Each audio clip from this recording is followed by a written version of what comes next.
দিয়ে দিয়েছি। বাদশা সুস্থ হয়ে গেলেন। ওই সময়তে নিজের কাছে একটা চাদর ছিল, ইয়ামান দেশের একটা চাদর ছিল। ওই চাদরটা নিয়ে বাদশা নিজ হাতে কাবা শরীফের গায়েতে লাগিয়ে দিলে। আজও পর্যন্ত হাজী সাহেব যারা হজ পাকে যান তারা ওই কাবার গায়ে গ্লাফ লাগানো আছে দেখতে পায়। হয়তো এখন গ্লাফ পরিবর্তন হয়েছে, ওই গ্লাফটা সর্বপ্রথম যিনি লাগিয়েছিল তিনি সেই ইয়ামান দেশের বাদশা তোব্বা। কি কারণে? তিনি যে কাবার ওসিলা করে সুস্থ হয়েছিলেন, এই কারণেই ওই কাবার গায়েতে একটা গ্লাফ ইয়ামানি চাদর লাগিয়ে দিয়েছিল। এখন বছর বছর গ্লাফ পরিবর্তন হয়, কিন্তু সর্বপ্রথম গ্লাফ দিয়েছিল সেই ইয়ামান দেশের বাদশা। আমরাও গিয়েছিলাম কাবার গায়েতে গ্লাফে হাত দিয়ে আল্লাহর কাছে দোয়া চেয়েছিলাম। ইয়ামান দেশের বাদশা কাবার গ্লাফ ধরে কাবার দেওয়াল ধরে আল্লাহর কাছে দোয়া চেয়েছিল, আল্লাহ সুস্থ বানিয়ে দিয়েছিল। যে আমরা আল্লাহ পাক আমাদেরও যেদিন সৌভাগ্য দেবেন আমরাও যাব, একটু কাবার দেওয়াল ধরে একটু দোয়া চাই, আল্লাহ জীবনে যা গুনাহ করেছি মাফ করে দেন। যদি সৌভাগ্য হয় একটু হাজারে আসওয়াদ পাথরে চুমা দেব, জীবনের সমস্ত গুনাহকে টেনে নেবে। জোরে বলে, জীবনে সমস্ত গুনাহকে টেনে বেগুনাহ মাসুম বানিয়ে। হাজারে আসওয়াদ পাথরটা গুনাহ টানতে টানতে টানতে টানতে কালো হয়ে গিয়েছে। আমি অধম চুমা দিয়েছি, খুব কষ্ট করে চুমা দিয়েছিলাম হাজারে আসওয়াদ পাথর। তো ইয়ামান দেশের বাদশা তোব্বা যখন সুস্থ হয়ে গেলেন, চাদরটা লাগিয়ে দিয়ে আবার এগোতে শুরু করলেন। এগিয়ে যাই, তার সফর যেদিকে তিনি ঘুরতে বার হয়েছেন, বেড়াতে বার হয়েছেন, তিনি এগোতে শুরু করলেন। সোনার মানিক নৌজওয়ান তরুণ যুবকেরা, ও সোনার চাঁদ মুরব্বিয়া বাজানেরা আমার, কান্ডা খুলে শুনে কি দেন। ওই সময়তে ইয়ামান দেশের বাদশা তোব্বা এগোতে লাগলেন, এগিয়ে যেতে লাগলেন। ও সোনার মানিক এগিয়ে যেতে যেতে দেখতে পেলেন এমন একটা জায়গায় পৌঁছে গেলেন, যে জায়গাতে যাওয়ার পরে যে জায়গার মাটি থেকে একটা সুগন্ধ বার হচ্ছে। এমন একটা জায়গায় পৌঁছেছেন সেখানকার মাটি থেকে একটা সুগন্ধ বার হচ্ছে। বাদশা তোব্বা, ইয়ামান দেশের বাদশা তোব্বা দাঁড়িয়ে গেলেন। যখন মাটি থেকে সুগন্ধ বার হচ্ছে তিনি দাঁড়িয়ে গেলেন। দাঁড়িয়ে আলেমদেরকে জিজ্ঞাসা করছেন যে আমরা এখন কোথায় এসেছি, যে মাটি থেকে আমি একটা সুগন্ধ পাচ্ছি। 40 জন আলেম, তাওরাত কিতাবে দক্ষতা আলেম বললেন, আপনি এমন একটা জায়গাতে এই মুহূর্তে এসেছেন, এমন একটা জায়গাতে এসেছেন যে জায়গাতে রাসূল সাল্লাল্লাহু আলাইহি ওয়াসাল্লাম 53 বছর বয়সে হিজরত করে এই মদিনার মাটিতে আসবেন, আর সেই মদিনার মাটিতে আপনি দাঁড়িয়ে আছেন। জোরে বলেন সুবহানাল্লাহ। মদিনা শরীফের পূর্বের নাম ছিল ইয়াসরিব। কি বলেছে? ইয়াসরিব, যেটা কোরআনে কারীমে উল্লেখ আছে। বাদশাকে বললেন, বাদশা আপনি এখন ইয়াসরিবের মাটিতে দাঁড়িয়ে আছেন। আর বিশ্ব নবী যে 53 বছর বয়সে এখানে আসবেন এখনো আসেনি, তানার কদমের ধুলির ঘ্রাণ এখন থেকেই বার হচ্ছে। জোরে বলে, বিশ্ব নবী এখন পৃথিবীতে জন্মায়নি।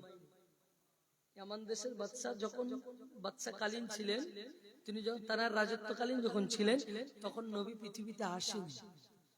নবী পৃথিবীতে আসবেন 53 বছর বয়সে, মক্কা থেকে মদিনায় আসবেন, তানার কদমের ধুলির ঘ্রাণ এখন থেকেই বার হচ্ছে। ওই সময় যে বাদশা তোব্বা মনে মনে নিয়ত করে ফেলেছে, মনে মনে নিয়ত করেছেন কে এমন মহামানব যে পৃথিবীতে এখনো আসেনি, পৃথিবীতে এখনো জন্মগ্রহণ করেনি? ওই মহামানবটা 53 বছর বয়সী আপনার মদিনাতে আসবে, ইয়াসরিবের মাটিতে আসবে। তার কদমের ধুলির ঘ্রাণটা এখন থেকে বার হচ্ছে। ওই সময়তে বাদশা মনে মনে নিয়ত করে ফেলেছেন, একটা বার যদি ওই বিশ্ব নবীর সঙ্গে সশরীরে দেখা করতে পারতাম, জীবনটা বড় ধন্য হয়ে যেত। সশরীরে যদি একটা বার দেখা করতে পারতাম, না জানি কোন নবী যার সঙ্গে বেয়াদবি করার কারণে আমার শরীর অসুস্থ হয়ে গিয়েছিল, কাবার দেওয়াল ধরে দোয়া চেয়েছি, আল্লাহ সুস্থ করে দিয়েছি। আবার এখন মদিনার মাটিতে এসে শুনছি তিনি আসবেন, এখনো আসেনি, তার কদমের ধুলির ঘ্রাণ বার। কোন নবী তিনি? সোনার মানিক নওজোয়ান যুবকেরা মনে মনে নিয়ত করেছেন, একটা বার বিশ্ব নবীকে দেখবেন, বিশ্ব নবীর সঙ্গে সাক্ষাৎ করবেন। মদিনার মাটিতে চলে গেলেন। মদিনার মাটিতে 40 জন আলেমকে বলেছিলেন, ও আলেমেরা, কান্ডা গুলো শুনে রেখে দাও, শুনে রেখে দাও। আমি বিশ্ব নবীর সঙ্গে সাক্ষাৎ করতে চাই, আমি বিশ্ব নবীর সঙ্গে দেখা করতে চাই, বিশ্ব নবীর সঙ্গে একটু কথা বলতে চাই। ওই সময়তে 40 জন আলেমেরা বললেন, ও বাদশাহ, বাদশাহ তোমরা শুনে রেখে দেন, জেনে রেখে দেন। ওই সময়তে 40 জন আলেমেরা বললেন, বাদশাহ আপনি যদি দেখা করতে যান, এ মাটিতে আপনাকে একটা ঘর বানাতে হবে, এই মদিনার মাটিতে আপনাকে থাকতে হবে। নবী মক্কাতে আসবেন, 53 বছর বয়সে হিজরত করে মদিনায় আসবেন, তারপরে আপনি সাক্ষাৎ করতে পারবেন। ওই সময়তে আপনার ইয়ামান দেশের বাদশাহ বাদশাহ তো একটা ঘর বানালেন, নবীর সঙ্গে সাক্ষাৎ করবে, মনে বড় আশা। সুন্দর একটা ঘর বানিয়েছে, যে সুন্দর একটা ঘর বানিয়েছে, ঘরের ভিতরে রয়েছে। কিছুদিন যাবত অতিবাহিত হলো। বাচ্চা 40 জন আলেমদেরকে ডেকে বললেন, আলেমেরা, আমি যদি এখানে থেকে যাই তাহলে আমি তো একটা দেশ চালাই, এমন দেশটা তো তিনি বাদশা, আমি তো একটা দেশ চালাই, তাহলে আমি যদি এখানে থেকে যাই আমার দেশে অভাব অনটন দেখা দেবে, দেশটা চলবে না, অসুবিধা হয়ে যাবে। তবে একটা জিনিস, আমি একটা চিঠি লিখে দিয়ে যাচ্ছি, যদি আমি হায়াতে থাকি আমাকে খবর দেবে। রাসূল সাল্লাল্লাহু আলাইহি ওয়াসাল্লাম যখন আসবেন তখন আমাকে খবর দেবে, যদি আমি হায়াতে থাকি সশরীরে এসে দেখা করব, যদি হায়াতে না থাকি এই চিঠিটা রাসূলুল্লাহর কাছে পৌঁছে দেবে। এমন দেশের বাদশা চলে গেলেন। একবার দরুদ শরীফ পড়েন, আল্লাহ।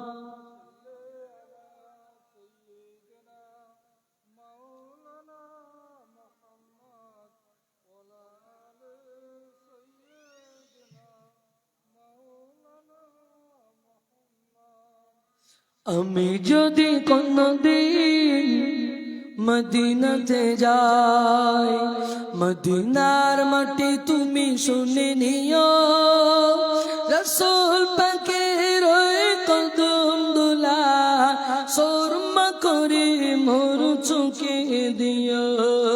আমি যদি কোনদিন মদিনাতে যাই, মদিনার মাটি তুমি শুনে নিও, রাসূল পাকের ওই কদম দোলা সুরমা করে মোর চোখে দিও। জানি না কবে পাব মদিনা দেখা, জানি না কবে পাব মদিনা দেখা, পাক মদিনা শুয়ে মোদের আকা, জানি না কবে পাবো মদিনা দেখা, পাক মদিনা শুই মোদের আকা।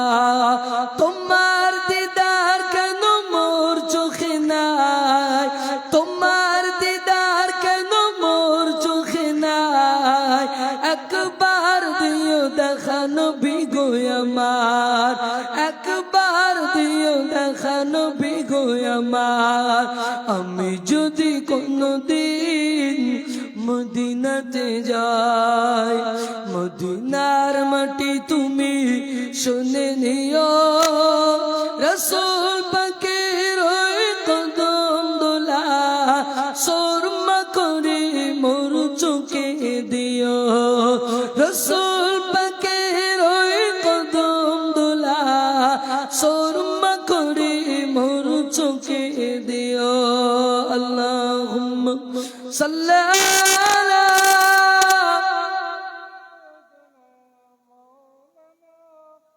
ওয়া আলা আলি সাইয়্যিদিনা। জি বিশ্বনবী জনাবে মুহাম্মদুর রাসূলুল্লাহ সাল্লাল্লাহু আলাইহি ওয়াসাল্লাম যখন আসবে, তিনি বললেন চিঠিটা বিশ্বনবীর হাতে দেবে, যদি বেঁচে থাকি সশরীরে এসে সাক্ষাৎ করব। যাদেরকে রেখে গিয়েছিলেন, যে আলেমদেরকে 40 জন আলেমকে রেখে চলে গিয়েছিলেন, এই আলেমরা বিদায় নিয়েছে, আলেমদের সন্তানেরা বিদায় নিয়েছে, তাদের সন্তানেরাও বিদায় নিয়েছে। কপুরুষ হলো 3 পুরুষ চলে গেছে, তাদের সন্তানেরা আছে, অর্থাৎ 4র্থ প্রজন্ম চলছে। 3 পুরুষ বিদায় নিয়েছে, 4 পুরুষ চলছে। নবী মক্কা থেকে হিজরত করে মদিনাতে আসবেন। নবীর বয়স কত? 53 বছর। মক্কা থেকে হিজরত করে মদিনায় এসেছিলেন 53 বছর বয়সে। রাসূল সাল্লাল্লাহু আলাইহি ওয়াসাল্লাম মক্কা ছাড়তে চায়নি, মক্কা ছাড়তে চায়নি। বেঈমানের বাচ্চারা এতটা অত্যাচার করেছিল, অত্যাচারের উপরে অত্যাচার, অবশেষ মক্কা ছাড়তে বাধ্য হয়েছিল রাসূলুল্লাহ। যখন মক্কাটা ছেড়ে চলে যাচ্ছেন, বারবার বারবার কাবা শরীফের দিকে ফিরে তাকাচ্ছেন। সেই অনুভূতিটা যারা হজ পাকে যায় তাদের ভিতরে কিছুটা আসে। যখন মক্কা শরীফ ছেড়ে দিয়ে মদিনার দিকে রওনা হতে হয়, তখন সেই অনুভূতিটাও আসে। যদি খালিস নিয়তে কেউ হজ পাকে যায়, রাসূলুল্লাহর মহব্বতে যদি কেউ যায়, সেই অনুভূতিটা তার ভিতরেও আসবে। রাসূল সাল্লাল্লাহু আলাইহি ওয়াসাল্লাম যেদিন মক্কা ছেড়ে মদিনাতে চলে যাচ্ছিলেন, সেদিন কাবাকে বলেছিলেন, হে কাবা, তোকে ছাড়তে আমি চাইনি, তোকে ছাড়তে আমি চাইনি, কিন্তু বেঈমানের বাচ্চারা বাধ্য করেছে আমাকে ছাড়তে। যেদিন মক্কা থেকে মদিনায় চলে যাচ্ছিলাম, ঠিক রাসূল সাল্লাল্লাহু আলাইহি ওয়াসাল্লামের এই ঘটনাটা মনে পড়েছে, যে রাসূল সাল্লাল্লাহু আলাইহি ওয়াসাল্লাম ঠিক এইভাবেই ছেড়ে চলে গিয়েছিলেন।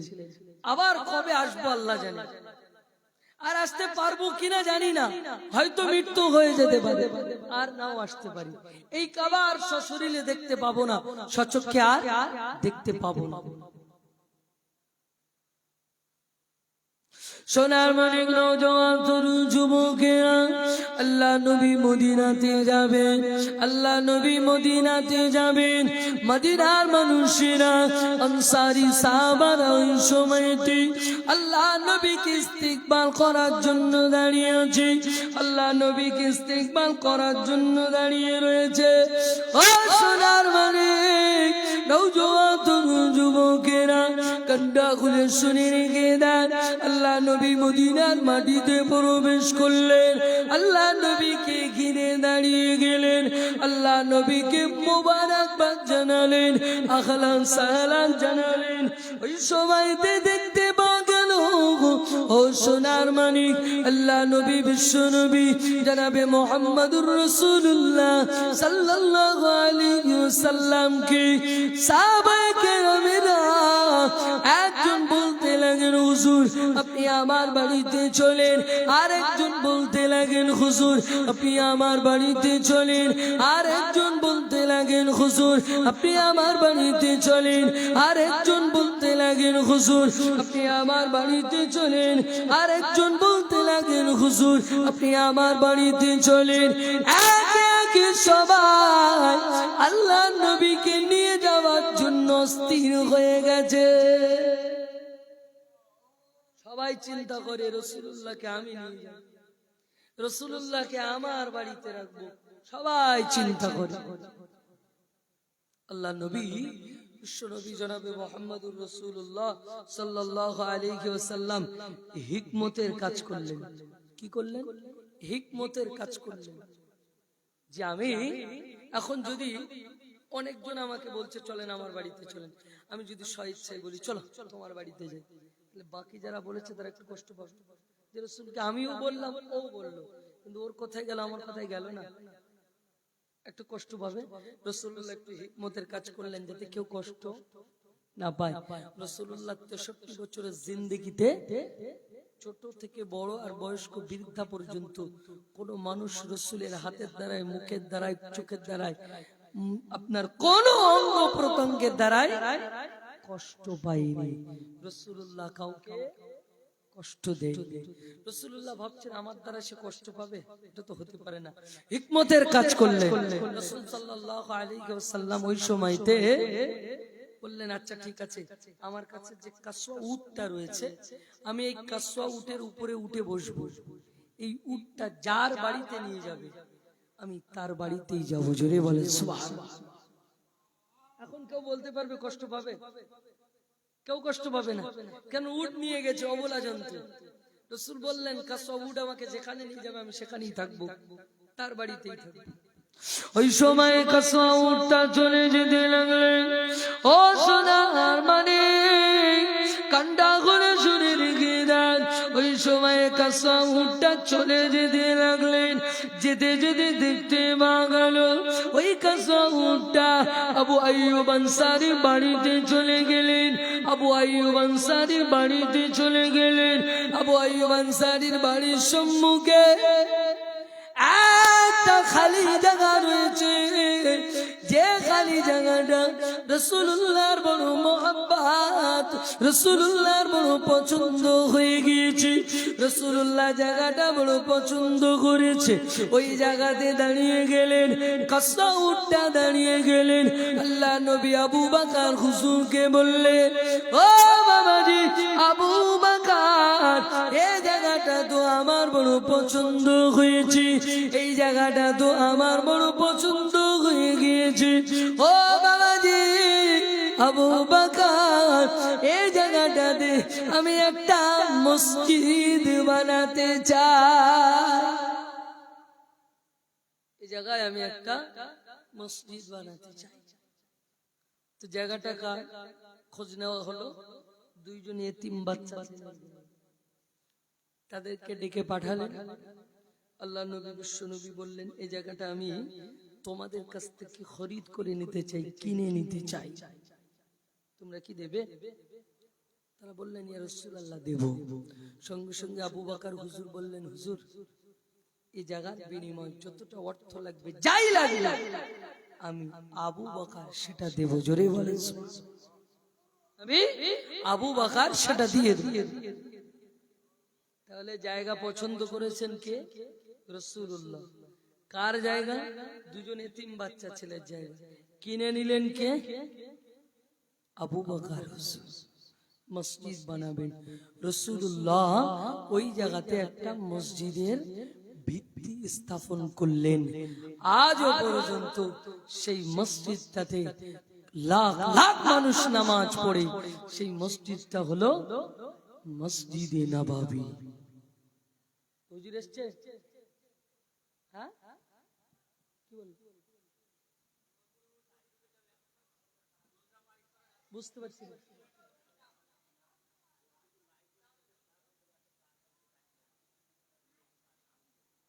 আচ্ছা মাইকম্যান ভাই, আপনি কোথায় আছেন? একটু রান্নার জায়গাতে যাবেন, ওখানে একটা তার পুড়ে যাচ্ছে সম্ভবত। আপনি একটু রান্নার ওখানে যাবেন, দরুদ শরীফ আল্লাহুম্মা সাল্লি আলা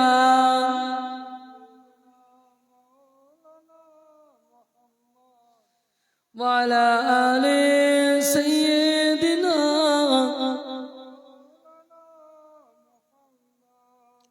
ইয়া নবী মুহাম্মদ ইয়া রাসূল মুহাম্মদ, তুমি মোর শাফায়াত, তুমি মোর শাফায়াত।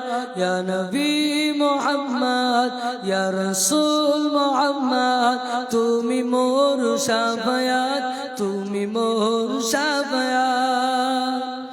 পেলে দিদার একটি বার তোমাকে খোদার কসম, কলেজার খুন দিয়ে তখন দোয়াব তোমার কদম।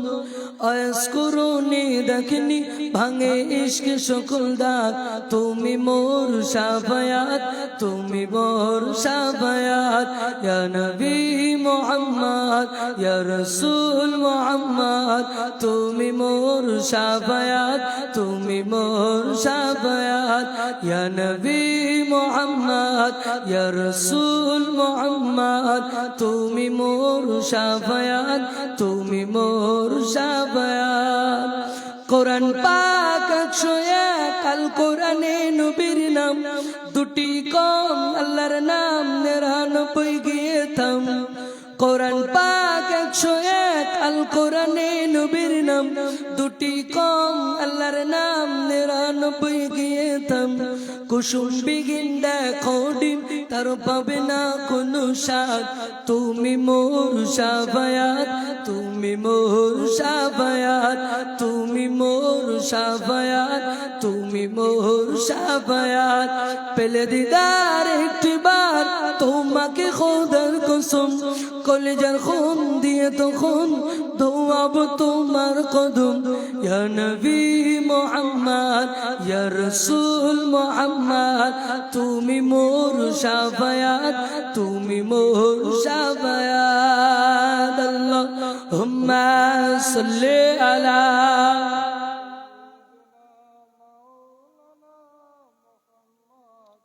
ওয়া আলা আলি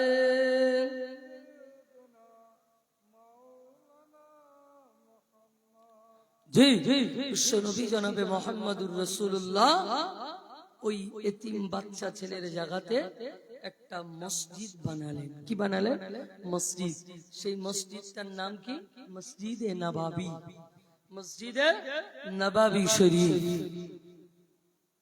মসজিদে নববী শরীফে যখন ঢুকবেন, আল্লাহ যদি কোনো সময় নিয়ে যায়, যেন মনে হয় আমি জান্নাতে ঢুকছি। সুবহানাল্লাহ। এত সুন্দর জায়গা, এত সুন্দর জায়গা, আল্লাহর ঘর। তো পৃথিবীতে হাজারো মসজিদ আছে, সবটাই আল্লাহর ঘর, কিন্তু মসজিদে নববীতে যখন ঢুকবে যেন মনে আমি জান্নাতের বাগানে ঢুকছি, বার হতে ইচ্ছা হবে না। হাজী সাহেব জানারা যায়, তারা ওই আসরের নামাজের আগে হোটেল থেকে চলে আসে, আর এশা পড়ে হোটেলে যায়। আসর মাগরিব এশা এই মসজিদেই পড়ে থাকে। আমরা ওই তাই করতাম, আসরের আগে চলে আসতাম, এশা পড়ে হোটেলে যেতাম। পুরো মসজিদটাতে মানুষ ভর্তি, অটোমেটিক পড়ে আছে। 10 দিন 9 দিন আমরা, মানে টোটাল 10 দিন মদিনাতে ছিলাম।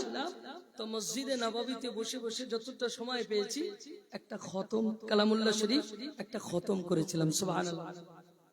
শুরু থেকে শেষ পর্যন্ত ওই নামাজের টাইম যখন আসতাম, ওই আসর থেকে মাগরিব, মাগরিব থেকে এশা, এই যে সময়টা, এই যতটা হয় পড়ে পড়ে 10 দিনের ভিতরে একটা খতম কমপ্লিট করেছিলাম। এটা আমার বহু দিনের আশা ছিল যে কোনোদিন যদি যাই, আল্লাহ যদি নিয়ে যায়, মদিনা শরীফে গিয়ে মসজিদে নববীতে বসে বসে, আর কোথাও না, একদম নববীতে বসে টোটাল একটা খতম করব। যতটুকুনি সময় পাই, এটা আমার মনের নিয়ত ছিল। আল্লাহ নিয়তটা পূরণ করিয়ে দিয়েছেন। আর একটা নিয়ত করেছিলাম, মক্কাতে একটা রোজা রাখবো, মদিনাতে একটা রোজা রাখবো, অন্য কোনো উদ্দেশ্য না, একটু মনের আশা। নবীর দেশে একটা রোজা রাখবো, মক্কাতে একটা রোজা রাখবো, মদিনাতে একটা রাখবো, রেখেছিলাম। প্রায় হাজী সাহেবরাই রাখেন। রাসূল সাল্লাল্লাহু আলাইহি ওয়াসাল্লাম সপ্তাহে অধিকাংশ মানে সময় সপ্তাহে 2 দিন রোজা রাখতেন, বৃহস্পতিবার ও সোমবার, এই 2 দিন রোজা রাখতেন। তো এই 2 দিন চিহ্নিত করে আমরা রোজা রেখেছিলাম। আমাদের কাফেলার মানুষ যত ছিল তারা সকলেই কম বেশি রোজা রেখেছিল। তো মসজিদে নববীর যারা রোজা করুক আর নাই করুক, সন্ধ্যাবেলা ঠিক মাগরিবের কিছু সময় পূর্বে জান্নাতি খাবার আসে। সুবহানাল্লাহ। খাজুর, টক দই আছে, আপনার পানি থাকবে, মানে আরো অনেক জিনিস, রুটি থাকবে, মানে এরকম পার্সেল আপনার সামনে ফেলে দিয়ে চলে যাবে। আপনি বসে আছেন, আপনার সামনে দিয়ে ফেলে দিয়ে চলে যাবে। কোথা থেকে আসছে কেউ জানে না, কোন আল্লাহর বান্দা পাঠাচ্ছে কেউ জানে না।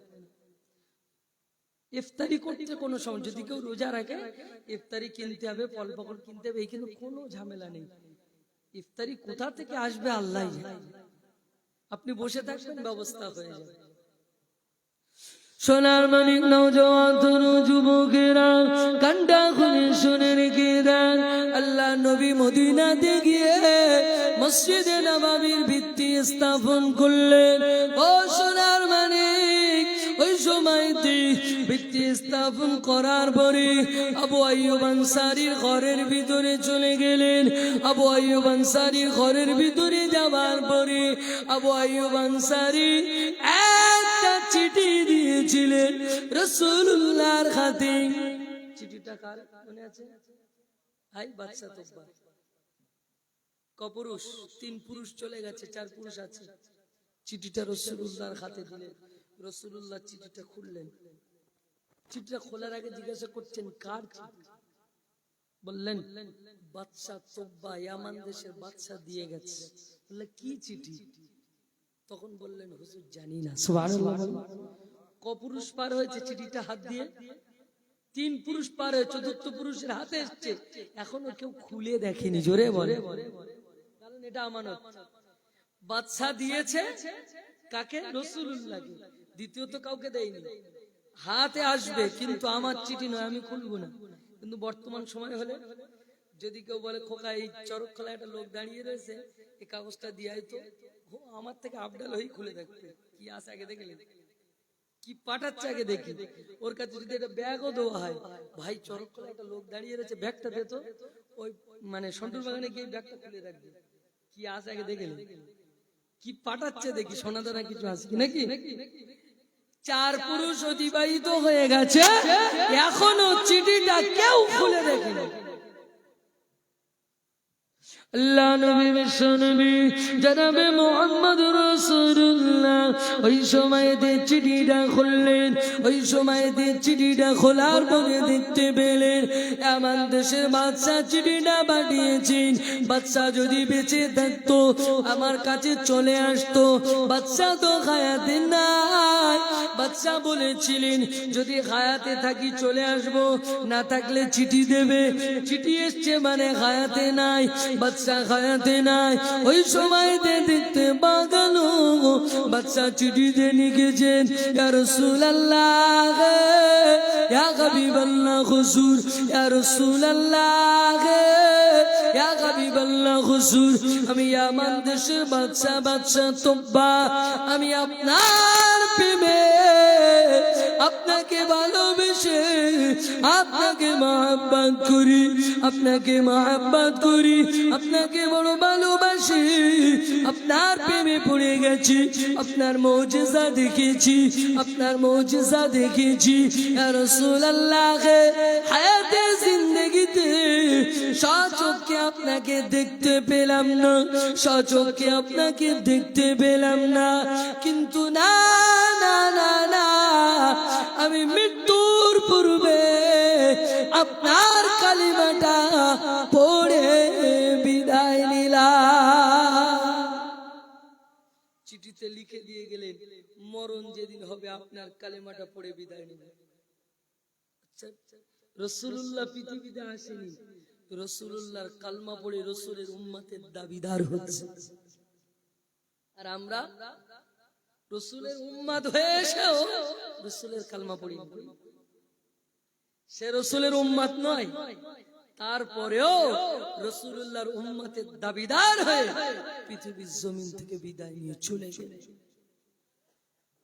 আজকে আমরা কোন জায়গায় আছি? কোন নবীকে পেয়েছিলাম আমরা কোন নবীর উম্মত? একবার ভেবেছি সে নবীটা কেমন? চিন্তা করেছি নবী আমাদেরকে কতটা ভালোবাসেন, নবী আমাদেরকে কতটা মহব্বত করেন, আমরা নবীকে কতটা ভালোবাসি। নবী 63 বছরের জিন্দেগিতে রাসূল সাল্লাল্লাহু আলাইহি ওয়াসাল্লাম সারাটা জীবন উম্মতের জন্য কেঁদেছে। একটা সময় হঠাৎ করে রাসূল সাল্লাল্লাহু আলাইহি ওয়াসাল্লামকে 3 দিন পাওয়া যায় না। সাহাবায়ে কেরামেরা পাগল হয়ে যাচ্ছেন, নবী কোথায় গেলেন? খুঁজে খুঁজে খুঁজে খুঁজে খুঁজে খুঁজে হায়রান। আল্লাহ নবীকে খুঁজতে খুঁজতে একটা সময় পাওয়া গেল পাহাড়ের চূড়ার উপরে। আল্লাহ নবী সিজদায় পড়ে আছে, 3 দিন ধরে সিজদায় পড়ে আছে। ও সোনার মানিক, আজকে মসজিদের ইমাম সাহেব যদি নামাজ পড়ায়, সিজদা যদি লম্বা হয়, একটু উল্টে উকি মেরে দেখতে ইমাম সাহেব ঘুমিয়ে পড়লেন। এরকম মুসল্লি আছে তো কিছু নাকি? উঁচু যে লেট হয় একটু উকি মেরে দেখ, কি বাবা লেট হচ্ছে কেন? ঘুমিয়ে পড়লে নাকি? আর নবী কদিন সেজদা করে আছে? 3 দিন একাধারে, খাওয়া নাই, কিচ্ছু নাই, সেজদায় পড়ে আছে, শুধু সেজদা, সেজদায় পড়ে কাঁদছে। আমরা 2 মিনিট সেজদা করতে পারি। আল্লাহ নবী বিশ্ব নবী জনাবে মুহাম্মদুর রাসূলুল্লাহ সাল্লাল্লাহু আলাইহি ওয়াসাল্লাম ওই সময়তে দেখতে পাগলো আল্লাহ নবী সিজদার পড়ে আছেন। আল্লাহ নবীকে হযরত আবু বকর হুজুর চলে আসলেন, ইয়া রাসূলুল্লাহ, ইয়া হাবিবাল্লাহ, হুজুর একটা বারের জন্য উঠে পড়ুন, হুজুর একটা বারের জন্য মাথাটা তুলুন। আল্লাহ নবী মাথাটা তোলে না। হযরত উমর ফারুক ডাক দিলেন, আল্লাহ নবী মাথাটা তোলে না। আল্লাহ নবীকে সবাই ডাক দিচ্ছেন, আল্লাহ নবী মাথাটা তুলছে না। হযরত আবু বকর চলে আসলেন, ইয়া রাসূলুল্লাহ, ইয়া হাবিবাল্লাহ, হুজুর আমি আবু বকর জানিয়ে দিলাম ইসলাম গ্রহণের পর থেকে নিয়ে আজ পর্যন্ত যত ইবাদত করেছি, যত আমল করেছি, সমস্ত ইবাদত আমল আপনার উম্মতের উপরে কুরবান হোক। আপনি একটা বার মাথাটা তুলুন। সমস্ত আমল ইবাদত আপনার উম্মতের উপরে ছেড়ে দিলেন। নবী সিজদায় পড়ে কি বলছেন? ইয়া রাব্বি হাবলি উম্মতি, ইয়া রাব্বি হাবলি উম্মতি। আমার উম্মতের উপায় কি হবে? নিজের জন্য কোনোদিনও কাঁদেনি, নিজের জন্য কোনোদিনও কাঁদেনি। সারাটা জীবন গরিবানা হালাতে, পৃথিবীতে যতদিন হায়াতে ছিলেন গরিবানা হালাতে ছিলেন, নিজের জন্য কোনোদিনও কিছু চাইনি। গরিব সাহাবাদেরকে বাইতুল মাল থেকে মাইনের বেতনের ব্যবস্থা করে দিতেন, কিন্তু নিজের জন্য নিতেন না। এমন দয়ালু নবী ছিলেন। আল্লাহ নবী বিশ্ব নবী জনাবে মুহাম্মদুর রাসূলুল্লাহ সাল্লাল্লাহু আলাইহি ওয়াসাল্লাম নবী আমার মাথাটা তোলে না। হযরত ওমর ফারুক আসলেন, ওমর ফারুক জানালেন, হুজুর আমার জীবনে সমস্ত ইবাদত আমল আপনার উম্মতের উপরে কুরবান হোক, আপনি একটা বার মাথাটা তুলুন।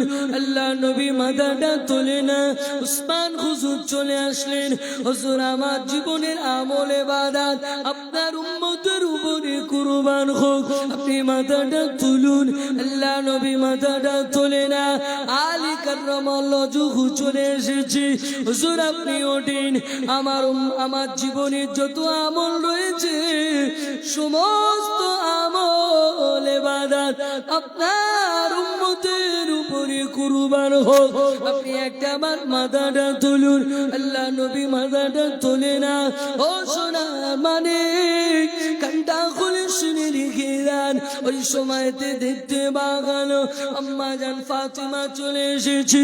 আম্মা জান ফাতিমা এসে বললে, ও আমার আব্বা জান, ও আমার আব্বা জান, ও আমার আব্বা জান, আমি ফাতেমা এসেছি, একটা বারের জন্য মাথাটা তুলুন, একটা বারের জন্য মাথাটা তুলুন। ফাতেমা বললেন, আব্বা জান, আমার জীবনে যত আমল রয়েছে, আমার জীবনে যত ইবাদত রয়েছে, সমস্ত আমল ইবাদত আপনার উম্মতের উপরে কুরবান হোক। সমস্ত আমল ইবাদত আপনার উম্মতের উপরে কুরবান হোক। আপনি একটা বার মাথাটা তুলুন।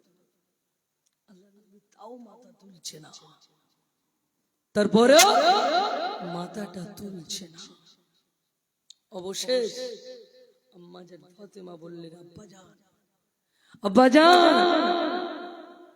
আমার হাসান হুসাইন আপনার উম্মতের উপরে কুরবান করে দিলাম, আপনি মাথাটা তুলেন। জোরে বলে আল্লাহ নবী চট করে উঠে বসলেন। ফাতেমা কি বললেন? আমার হাসান হুসাইনকে উম্মতের জন্য কুরবান করে দিলে। মেয়েটা কার? মেয়েটা কার? রাসূলুল্লাহ। তাহলে রাসূলুল্লাহর অন্তর যেমন মেয়ের অন্তর তেমন হবে। নিজের সন্তানকে কুরবান করে দিচ্ছেন উম্মতের উপর, উম্মতের জন্য ছেড়ে দিলেন। আব্বা জান, আপনি মাথাটা তোলেন একটা বারের জন্য। রাসূলুল্লাহর মন যদি উদারতা হয়ে থাকে, আল্লাহ নবী বিশ্ব নবী জনাবে মুহাম্মদুর রাসূলুল্লাহ সাল্লাল্লাহু আলাইহি ওয়াসাল্লাম একটা সময় আম্মা জান খাদিজাতুল কুবরা রাদিয়াল্লাহু তাআলা আনহা জিজ্ঞাসা করলেন, হুজুর একটাবার বলেন, আমি আগে জান্নাতে যাব না ফাতেমা আগে যাবে? আল্লাহ নবী বললেন, ফাতেমা আগে জান্নাতে যাবে। আম্মা জান খাদিজা একটু রাগান্বিত হলেন, আমি মা, ফাতেমা মেয়ে, তাহলে মা আগে যাবে না মেয়ে আগে যাবে? এটা হয়? ক্ষণিকের জন্য একটু রাগ করেছেন। আল্লাহ নবীকে প্রশ্ন করলেন, হুজুর কি ব্যাপার, মেয়ে আগে যাবে মা আগে যেতে পারবে না? আল্লাহ নবী বললেন, ও বিবি খাদিজা, শুনে রেখে দাও, জেনে রেখে দাও, 40 বছর বয়সে আমার সঙ্গে বিবাহ হয়েছে, 40 বছর বয়সে আমার সঙ্গে বিবাহ হয়েছে। ও বিবি খাদিজা, এই 40 বছর আগে তুমি তো একটা ব্যবসা করতে, বিভিন্ন মানুষের সঙ্গে ওঠা বসা করতে, পর পুরুষের সঙ্গে কথাবার্তা বলতে, ব্যবসার সূত্রে লেনদেন করতে, কথাবার্তা বলতে, ওঠা বসা করতে, কিন্তু না না না না, আমার ফাতেমাকে পৃথিবীর কোন গায়ের মাহরাম এখনো দেখিনি। আমার ফাতেমাকে পৃথিবীর কোন গায়ের মাহরাম এখনো দেখিনি। তাহলে ফাতেমা আগে যাবে না? তুমি যে ফাতেমা মারা যাওয়ার আগে, ইন্তেকাল হওয়ার আগে ওসিয়াত করে যাচ্ছেন যে আমি ফাতেমা যদি মারা যাই রাতের বেলা আমাকে দাফন করবে, জানতে না পারে, মানুষ ভিড় করবে, দেখতে আসবে আমি ফাতেমা কেমন ছিলাম, সরু না মোটা, বুঝতে পারবে, এটা যেন না হয়। সোনার মানিক নওজওয়ান তরুণ যুবকেরা, ও সোনার চাঁদ মুরব্বী আব্বা জানে আমার, কান্ডা খুলে শুনে রেখে দেন, আল্লাহ নবী বিশ্ব নবী জনাবে মুহাম্মদুর রাসূলুল্লাহ সাল্লাল্লাহু আলাইহি ওয়াসাল্লাম উম্মতের জন্য সারাটা জীবন কেঁদেছে। আজও পর্যন্ত সবুজ গম্বুজের নিচে শুয়ে শুয়ে একটাই মাত্র আওয়াজ, ইয়া রাব্বি ক্বাবলি উম্মতি, ইয়া রাব্বি ক্বাবলি উম্মতি। আল্লাহ নবীকে যখন কবরের ভিতরে শোয়ানো হচ্ছে, আল্লাহ নবীকে যখন কবরের ভিতরে নামানো হচ্ছে, আবু বকর হুজুর উপর থেকে আওয়াজ দেয়, একটা বারের জন্য আল্লাহ নবী মুখের কাপড়টা একটু সরিয়ে দাও। উপর থেকে আওয়াজ দিলেন, একটাবার মুখের কাপড়টা সরিয়ে দাও, শেষবারের মতো আমার বাল্যকালের সাথীকে দেখে দেখে।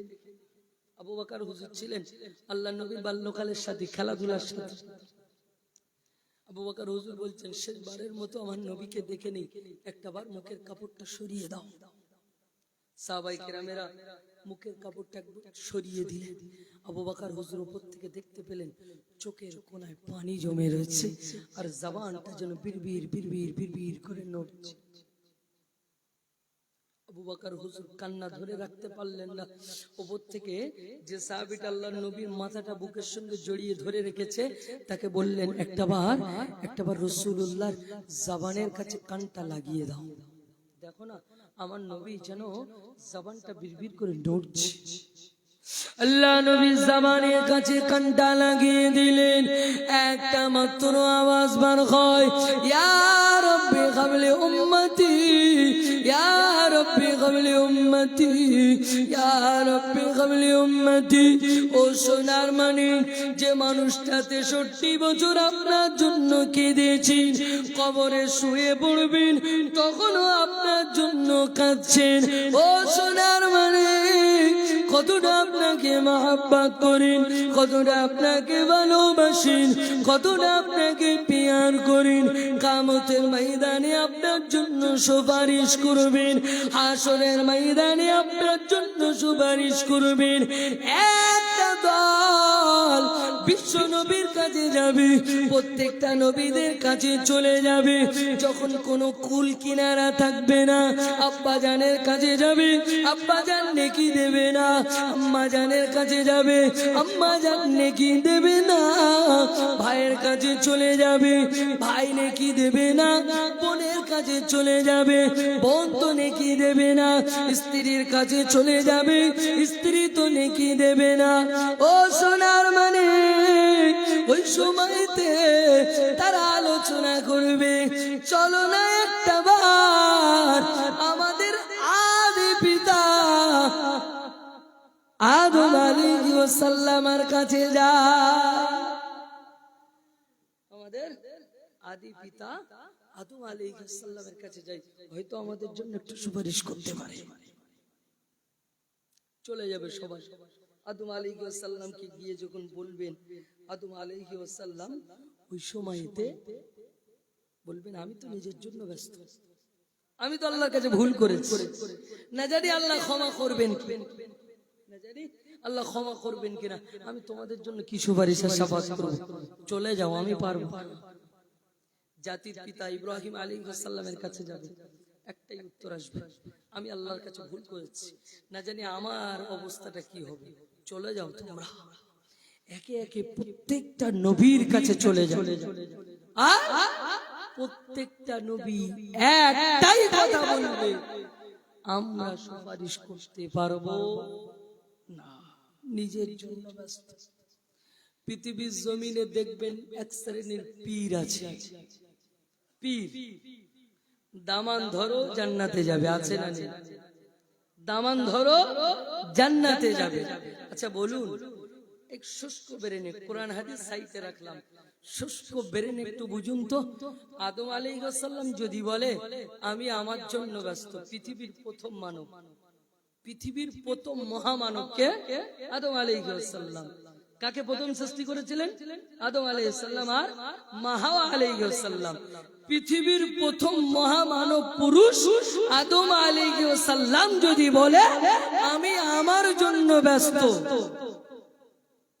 কোথাকার পীর, কোথাকার কে দুটো আলু ভাতে দে, ও বলছে আমি জান্নাতে নিয়ে যাব, দামান ধরো জান্নাতে যাবে, ও গিয়ে কোথায় দাঁড়াবে তার ঠিক আছে, তার কোনো খোঁজ পাওয়া যাবে? পীর ধরতে হবে, পীর ধরতে হবে। তবে কি কারণে?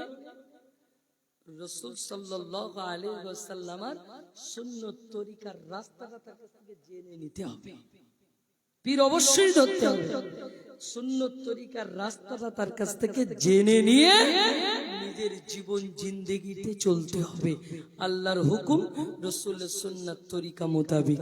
আর দামান ধরে সব ছেড়ে দিলে, পীরের দামান ধরে ধরে পীর আছে, পীর আছে তো জান্নাত চলে যাব। আরে বাবা, পীর যাবে কিনা সে নিশ্চয়তা নেই, পীর নিজে যাবে কিনা তার কোনো নিশ্চয়তা নেই, তো সে কিভাবে জান্নাতে নিয়ে যাবে? বর্তমান তো পীরের ছড়াছড়ি, বর্তমান পীরের ছড়াছড়ি, কোথাও ঘটি পীর, কোথাও বাটি পীর, কোথাও বালতি পীর, কোথাও মগ পীর, কোথাও জগ পীর, পীরের ছড়াছড়ি, কত পীর লেভেল। বসিরহাটে শাহ আলী রহমাতুল্লাহ আলাইহি বলে একজন ব্যক্তি ঘুমিয়ে আছেন আজও পর্যন্ত। বসিরহাটে শাহ আলী রহমাতুল্লাহ আলাইহি, তিনি বলতে, পীরের দাবি করো, পীরের দাবি করো, চলো না সুন্দরবনের জঙ্গলে, বাঘ যদি তোমাকে ছেড়ে দেয় তবে তুমি পীর। বাঘ তোমার সামনে থেকে চলে যাবে, তোমাকে খাবে না, তবে তুমি পীর। চলো পীরের দাবি কারা করো, চলো।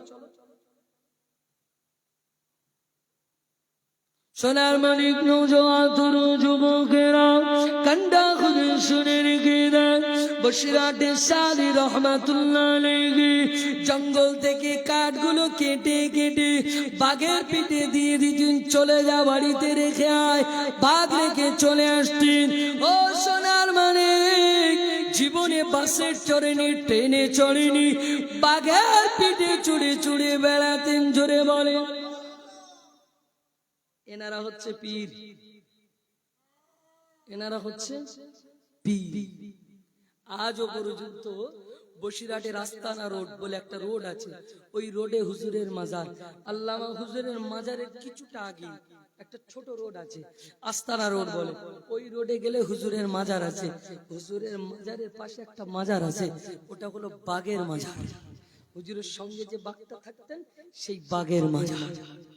হুজুর যখন পৃথিবীর জমিন থেকে বিদায় নিলেন, হুজুর যখন পৃথিবীর জমিন থেকে চলে যাচ্ছেন, ওই সময়তে বাঘটার চোখ দিয়ে টপ টপ টপ টপ করে পানি পড়ে, মানুষ যারা যান নামাজটা পড়ে হুজুরকে দাফন করতে যাবেন, সঙ্গে মানুষগুলো যায় হুজুরের লাশ মোবারকটা নিয়ে।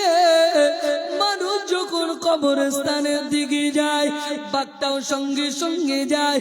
কোনো মানুষকে কিছু বলে না, কোনো মানুষকে তাড়া দেয় না, কোনো মানুষকে খেতে দেয় না। হুজুর তো বেঁচে নাই, তারপরেও মানুষকে কিছু বলে না। ওই সময় বাঘটা সঙ্গে সঙ্গে যেতে লাগলেন। আল্লাহর ওলি শাহ আলী রহমাতুল্লাহ আলাইহিকে যখন কবরের ভিতরে দাফন করে দেওয়া হলো, কিছুক্ষণের মধ্যে বাঘটা শেষ নিঃশ্বাস ত্যাগ করে বিদায় নিলেন। হুজুরও চলে গেছে, বাঘও বিদায় নিয়েছে, বাঘটা বিদায় নিলেন। তো যে কথা বলছিলাম, বর্তমানে পীরের ছড়াছড়ি। হুজুর বলতেন, পীর যদি হয় সুন্দরবনে চলো, বাঘের সামনে ছেড়ে দেবো, বাঘ যদি ছেড়ে দেয় তবে তুমি পীর। পীর ধরতে হবে, হাক্কানি পীর, আলেম পীর, হাক্কানি আলেম পীরকে ধরুন, তার কাছ থেকে রাস্তাটা জেনে নেন, রাস্তা জেনে তাকে আমি মানবো, তার কাছ থেকে যদি ভালো কিছু পাই। বর্তমান পীর তো মোসাফা করো, টাকা দাও, মোসাফা করো, টাকা দাও, তারপরে আর আপনাকে চিনবে না, তারপরে আর আপনাকে চিনবে না। মোসাফা যদি টাকা না থাকে তাও হুজুর বেজা।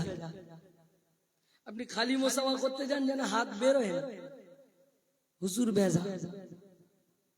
পীর যদি হয় তো টাকার ধান্দা থাকবে না, তো সে তো আল্লাহর ওলি হবে, আল্লাহ তো তাকে দেবেন। সেই জন্যে আমাকে আপনাকে পৃথিবীর জমিনে রাসূল সাল্লাল্লাহু আলাইহি ওয়াসাল্লামের সুন্নাত তরিকাকে ধরতে গেলে পীর ধরতে হবে। তবে পীরের কাছ থেকে রাস্তাটা নিয়ে সেই রাস্তা মোতাবেক আমাদেরকে চলতে হবে। একবার দরুদ শরীফ আল্লাহুম্মা সাল্লি আলা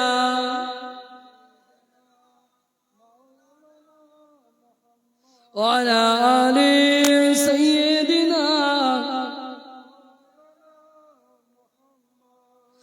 हरा गुंबद जो देखोगे जमाना भूल जाओगे, अगर तैबा खो जाओगे तो आना भूल जाओगे। हरा गुंबद जो देखोगे जमाना भूल जाओगे, अगर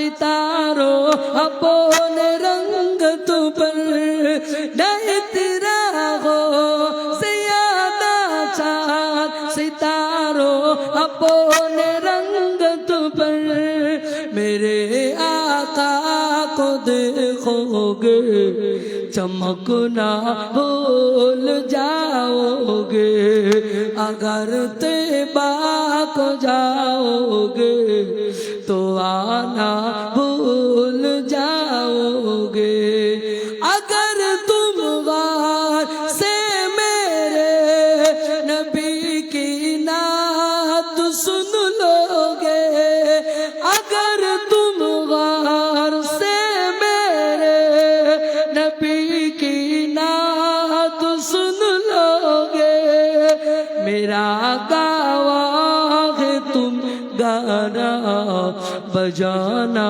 भूल जाओगे अगर तैबा को जाओगे तो आना भूल जाओगे हरा गुंबदे जो देखोगे जमाना भूल जाओगे तकबीर नारे तकबीर आरो जोरे दन्ना नारे तकबीर सिलसिला हक मुजाद्दिदुज़्ज़मा सिलसिला हक मुजाद्दिदुज़्ज़मा जनाब अलहाज मौलाना গোলাম নবী সাহেব জোরে জিন্দাবাদ বলেন না ভাই এসেছে খুশি না বেজার ভাই আমাদের এখানে একদম পুরো নতুন গোটা বাংলা চষে বেড়ায় শুধু বাংলা নয় ভারত বাংলাদেশের এমন কোনো অলি গলি নেই ভাই যায়নি মৌলানা গোলাম নবী সাহেব বসিরহাট সংগ্রামপুর থেকে আমাদের কাছে এসেছে আজকে হয়তো আমাদের কাছে নতুন মুখ কিন্তু গোটা বাংলা ভারত বাংলাদেশের অলিতে গলিতে আল্লাহ ঘোরান ভাই এসেছেন আলোচনা করবেন তাকবীর দেন নারে তাকবীর